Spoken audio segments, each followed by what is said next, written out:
Hello guys, welcome for the second analysis for the day. Apologies, I couldn't do the analysis for the first game due to some technical difficulties. CSK versus LSG match analysis பண்ண முடியல. We'll quickly jump into the second match for the day. PBKS versus MI at Mohali. இதுக்கு முன்னாடி நடந்த ஃபிக்சர்ல வந்து it was an extremely high scoring encounter at Wankhede. MI won the toss, decided to chase, and PBKS put up a huge total of I think 215 or something like that plus score.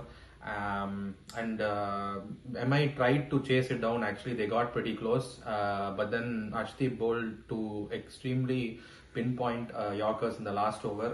It was a tall ask. I think they needed 17 of the last over, but he sealed it with those two Yorkers. He got Tilak Verma and Vadera and back-to-back deliveries. Absolutely killed it in that game. Fast forward that, after that, lot has happened with respect to MI and PBKS. PBKS has had a up and down season. They win one game, suddenly they lose one game, again they win one game. They are coming off a win in the previous game against CSK at Chepauk, which is a huge deal because Chepauk is a stadium where CSK is absolutely dominant. They have very good home track record. Last ball win, it wasn't an easy win, but they held their nerve and won it in the last game. So they have chased a high score and they're coming off that.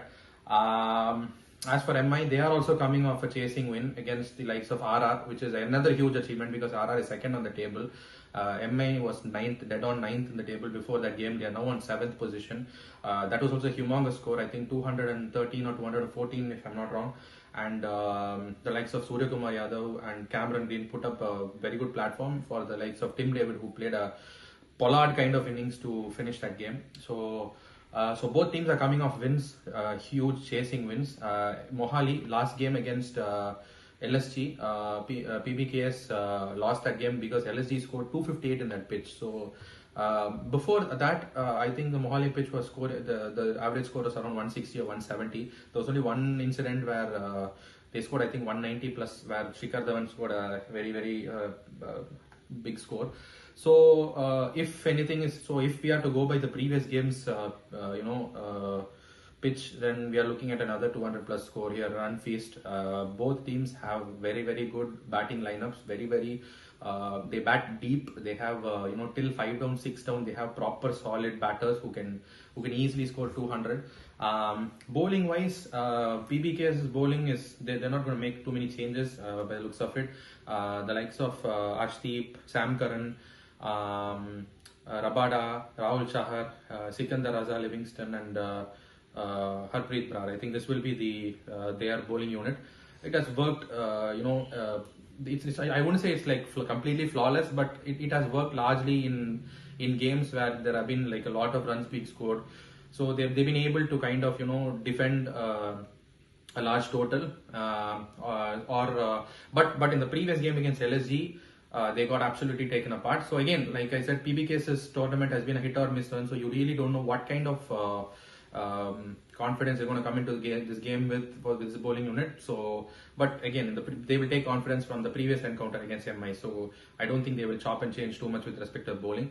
As for MI, it was really pleasing to see Archer getting back to form. Showed glimpses of his previous peak self in the previous game against RR.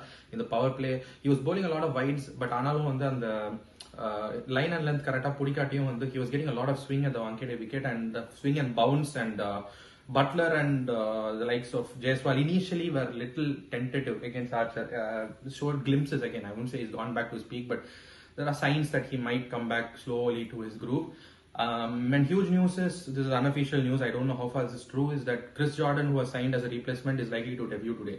So if that's the case, I think he will play instead of Riley Meredith, who has both had pretty decently so far, but he's also gone for runs in the last few games. So I think they'll probably give Jordan a shot. We'll have to see how it works out. So I've already spoken too much. I think let's quickly get in the prediction and key strengths and weaknesses. Weakness for MI is clearly their death bowling that needs to be addressed. In the last few games they've been taken apart for 70, 80, even 109 runs against PBKS. For Punjab, the weakness is basically the middle order, top to middle order batting, the one down, two down position where they have the likes of Atharva, Taive, and Prabh Simran Singh has chipped in with a few handy knocks, but that lineup looks a little shaky. If Shikhar Dhawan doesn't get off to a good start, they'll struggle. They might struggle a little bit, but their middle order looks solid. Okay, so coming to the prediction, very difficult prediction to make. I think if I'm going to go for a split prediction again, like the previous occasion, if MI bats first, I think I'm going to put my money on MI winning it.